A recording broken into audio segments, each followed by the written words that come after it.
ஓம் தொலைக்காட்சி செய்திகளுக்காக இணைந்திருக்கும் நான் ரோஹிணி அருந்தவச்செல்வம்.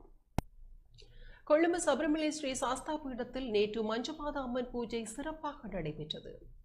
கொழும்பு அகில இலங்கை சபரிமலை ஸ்ரீ சாஸ்தா பீடத்தில் நேற்று மஞ்சமாத அம்மன் பூஜை சர்வதேச இந்து மத குருபீடாதிபதி சபரிமலை குருமுதல்வர் மகாராஜ ராஜகுரு ஸ்ரீ ஐயப்பதாச சாம்பசிவ சிவாச்சாரியார் தலைமையில் நடைபெற்றது.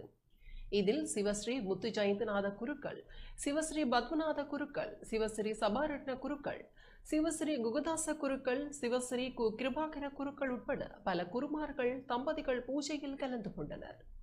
மஞ்சமாத அம்மன் பூஜை, தம்பதி பூஜை, சுமங்கலி பூஜை, கன்னிகா பூஜை, மலையாள முறைப்படி அஷ்டபலி பூஜை சிறப்பாக நடைபெற்றது. இந்த பூஜையில் கலந்து கொண்ட சகல அடியார்களுக்கும் அம்பாளின் உபசார பொருட்களும் வழங்கப்பட்டன.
இத்துடன் ஓம் தொலைக்காட்சி செய்திகள் நிறைவு பெறுகின்றன. தொடர்ந்து நமது ஓம் தொலைக்காட்சி நிகழ்ச்சிகளின் வாயிலாக இணைந்து கொள்ளுங்கள். வணக்கம்.